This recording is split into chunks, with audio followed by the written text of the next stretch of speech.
ముఖ్యమంత్రులుగా ఉన్న రాష్ట్రాల్లో జరగనంత మేలు ఆంధ్రప్రదేశ్ రాష్ట్రంలో జగనన్న హయాంలో మా బీసీలకి జరిగిందని నిజంగా సగర్వంగా ఒక బీసీ ఎమ్మెల్సీగా నేను ఒక సగర్వంగా తెలియజేస్తూ ఉన్నాను. అలాగే మా బీసీలకి ఈ రాష్ట్రంలో జగనన్న పాలనలో రాజ్యాంగం ఇచ్చిన అవకాశాల కంటే ఎక్కువ అవకాశాలు ఇచ్చారని సగర్వంగా తెలియజేస్తూ ఉన్నాను. అలాగే తీసుకుంటే ఆ బీసీ డిక్లరేషన్లో అంటారు జగనన్న పాలనట బీసీలకి మోసం జరిగిపోయిందంట. నిజంగా మీకు దమ్ము ధైర్యం ఉంటే బహిరంగ చర్చకు నేను సిద్ధంగా ఉన్నాను. మా జగనన్న పాలనలో బీసీలకి ఏం చేశారు, మీ పాలనలో బీసీలకి ఏం చేశారు మనం చర్చించుకుందాం.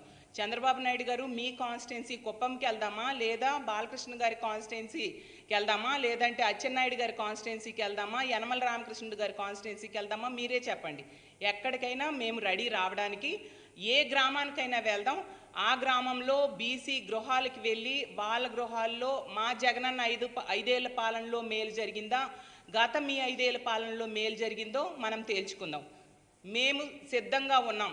ఎందుకంటే మేము కాలర్ ఎగరేసుకొని ప్రతి కార్యకర్త కూడా ధైర్యంగా ప్రజల్లోకి వెళ్ళి మా జగనన్న ప్రభుత్వం ఇంత మేలు చేసింది అని చెప్పుకునేంత అవకాశాన్ని, మేలుని బీసీలకి జగనన్న ఈ రాష్ట్రంలో ఇచ్చారు. కానీ మీరు చెప్పుకోవడానికి ఒక్క పథకం కూడా లేని పరిస్థితి ఈ రాష్ట్రంలో ఉంది. అంతా ఎందుకు, ఒకటి చెప్తున్నాను. జగనన్న ముఖ్యమంత్రి అయ్యాక ఈ 5 ఏళ్ళలో, ఈ 58 నెలల్లో డీబీటీ పద్ధతి ద్వారా తీసుకుంటే 2,59,000 కోట్లు ప్రజల అకౌంట్లో వేస్తే అత్యంత పారదర్శకంగా ఒక్క రూపాయి అవినీతి లేకుండా వేశారు. అందులో బీసీలకి 1,22,000 కోట్లు వేయడం జరిగింది.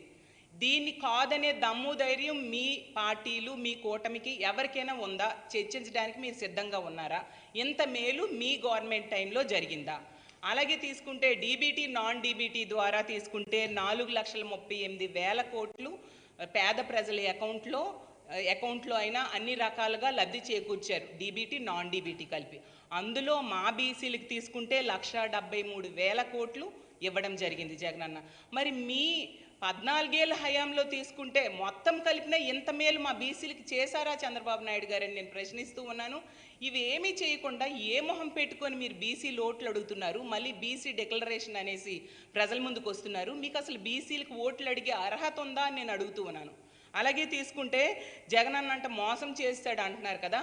అంటే 124 సార్లు బటన్ నొక్కి బీసీల అకౌంట్స్లో డబ్బులు వేసి వాళ్ళ జీవన ప్రమాణాలు పెంచడం మోసమా? అలాగే బీసీ కమిషన్ ఈ రాష్ట్రంలో జగనన్న ఏర్పాటు చేయడం మోసమా?